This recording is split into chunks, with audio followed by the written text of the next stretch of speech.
DP driving, here we go. Subject of the day, parasites. A lot of people ask me about parasites, and I thought I'd make a little vid on that.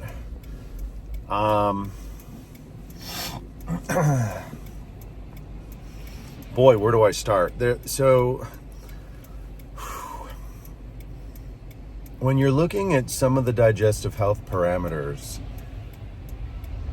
there's a multitude of them that can be awry.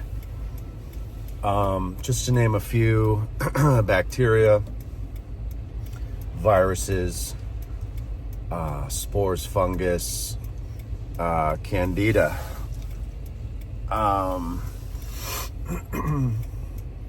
And I guess I'll say parasites. And the reason I just listed it that way is because most of the time, that's the order of the rate of quote unquote infection that you'll see with people. So bacteria being the number one thing, most common. Either,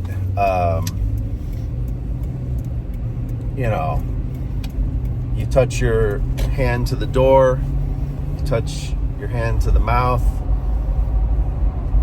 inoculate yourself, etc. Eat some bad food, inoculate yourself, etc. Eat some 10% off food, inoculates your system. It grows over a period of a few days to weeks to months. Got a full-blown system of dysbiotic problems. Viruses, food poisoning. Someone touches the door handle, you touch your mouth, you inoculate yourself, etc. Molds. Molds are in a lot of foods. I can't think of all of them. Melons, bananas, avocados, beef, chocolate, coffee. It's in everything. You get enough of that inside you, inoculation, you got a problem. Candida, normal microflora in the digestive system. Cortisol goes offline, emotions go offline, lack of sleep, poor diet, system's out of balance with candida. All of the things I just mentioned are like 10 times more common than parasites. Now, with that being said, let's talk about parasites. You usually got more or less 4 different kinds. You got large, you can see them with your naked eye. Most people don't have that. That's like tapeworms and stuff. The next variety, some people can, but not very common. Next variety is small parasites. Size of a pencil dot on a piece of paper. Very common. It can be in foods, it can be salmon, it can be in sushi, it can be in pork. Very common. The next category, number 3, is microscopic. You guessed it, you need a microscope to see those kind of parasites. Very common. It can be in all sorts of things. Only because parasites are designed to, they're not designed. Whatever. That's a philosophical question. But parasites are designed, okay, so there I go, say it again. They're designed to infect their host and live off of them. That's their mission. They're not trying to hurt you maliciously. They're just doing their job. They're just trying to find a host and mooch off of the host. Microscopic.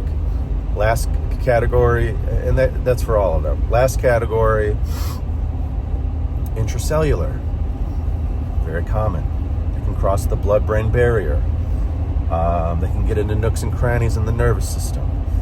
They can get in nooks and crannies of the digestive system, etc.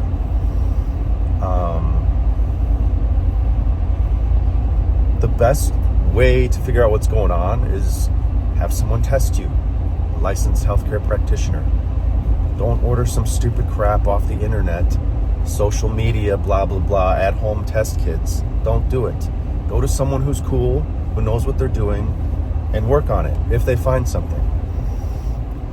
There are plenty of herbal formulae that can knock out and restore balance to your system based on the types and kinds of parasites you may have. You might have more than one type. Stool analysis on the medical side of the equation will find a variety of medically concerned, hospital-based parasitic infestations. So if you have subclinical symptoms, you might not find them all. Then they got the off-brand functional medicine type of panels that can try to find things also. What else? Sometimes you need medication. Sometimes you don't. Most of the time, there's not really an issue. Either A, because the person's, well, let's back up. A very common phenomena within regular society is that people have those and their body learns to just be okay about it. It's like if you have a freeloader in your house and they just, instead of trying to kick them out, your body just adapts to it. And it's like, okay, just, you can stay in your room and I'll pay the rent and, like that kind of stuff. So a lot of people who are not health conscious have a multitude of parasites and they just live with them. And they just live with the energy deficit. Suppose normally you have 100% energy supply. Now you have a 90% energy supply. Still an A. You're getting an A in the class. So, person's fine. Most common food sources are salmon, pork, and sushi. Most of the world is harboring parasites. And they're fine. I mean, they're not 100% fine, but they're not like medically dying either. So it gets into how refined of a system you want, how much you want to work on those concepts, and if you want any of those invaders inside you or not. It's the same with viruses. People have chronic viruses. People have dysbiotic flora and dysbiosis. Under normal circumstances, your body is supposed to just identify these foreign invaders and take them out naturally. So the immune system, which I usually chase after the liver, the spleen, the thymus, the thyroid, parathyroids.